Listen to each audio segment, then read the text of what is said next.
Hello everyone, my name is Pankaj Rathi and today we'll be discussing on the topic of higher studies.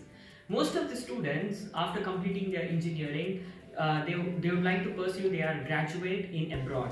So if you're planning to do your graduation in abroad, this is the video that you would like to watch for.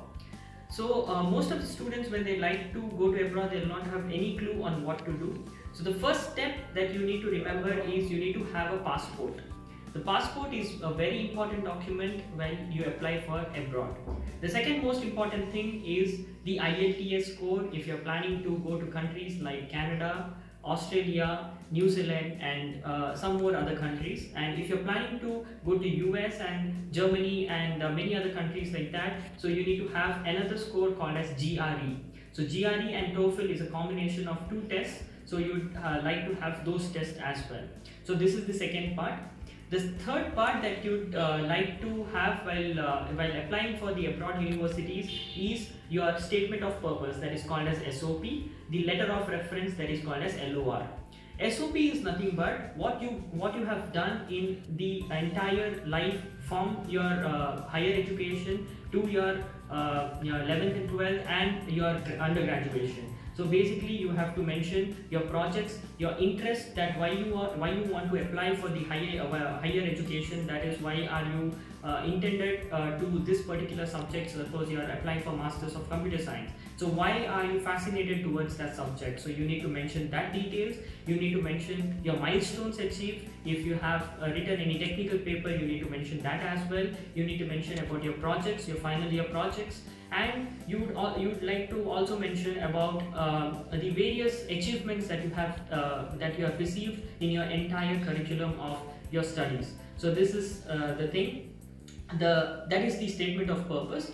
The letter of recommendation is if you are studying, if you are still in undergraduate, then you need 3 letter of reference. That is, your lecturers have to refer you saying that he or she is such and such student, and they have worked under me, or they have done projects for me, and he is a very good student and his discipline is amazing, and such and such like that. So you have to get 3 letter of reference. So if you're working, then you can have 2 letter of reference from, or the letter of recommendation from your academic unit, and 1 letter of recommendation from your manager.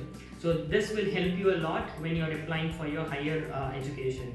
So the third part is the resume. Now make sure that the resume is in the international format, because when you are applying for the universities in abroad, they'd like to have a format of your resume that is acceptable by that country in which you are applying for.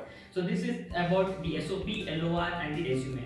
So once this is completed, so almost your 30 to 40% of the things that you have made ready for is completed. The next thing is the selection of the universities. Now make sure that you select the universities through which you get acceptance for, because usually the students apply for the universities and they don't get acceptance. Now the problem here is the acceptance and the rejection. Most of the universities in abroad reject your profile by seeing your grades. The first criteria is the grades, the next criteria is your IELTS or the TOEFL score or the GRE score, and the third criteria is your SOP and your letter of recommendation and your resume. So these are the 3 things that they consider while considering your application. So once these things are ready, then you have selected your universities, because make sure you select proper universities, because the application fees of each university will be $100 or $200.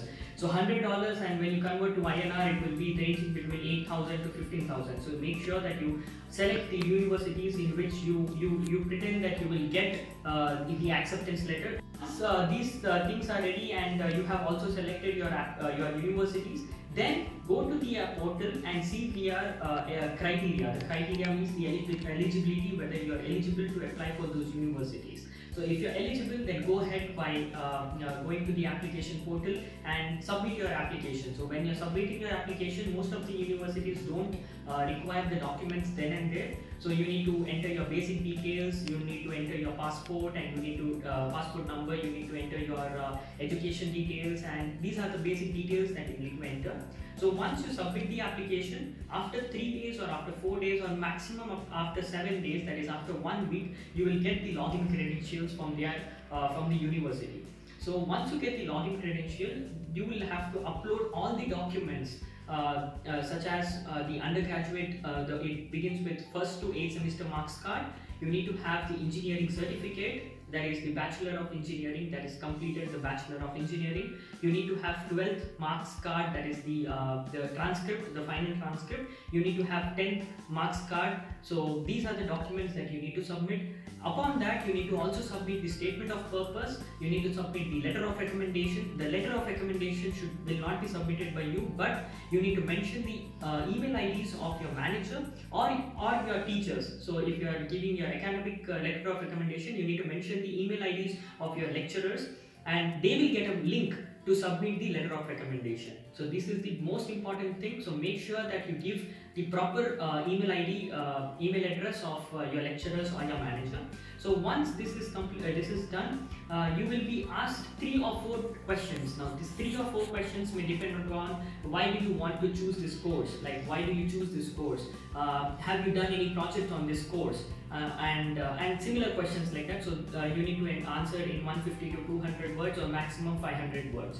So this will complete your application, and then go and submit your application. Once you have submitted the application, it generally takes up to 8 weeks to get the results.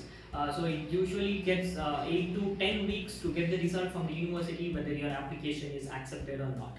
So these are the basic requirements that you need to have while applying for the universities. So these are the various hurdles that even I faced, because as a fresher to apply for any university, even I did not know what to be done. I searched in Google, I went through various YouTube videos, but I could not find any of the YouTube videos that had all these information. So it's my personal experience that I'm sharing with you all. So hope you have liked this video, and hope this video benefits you all, whoever is applying for the higher studies, and all the best for your graduation. Hope you like the video. If you like the video, please hit the like button and please subscribe to my channel.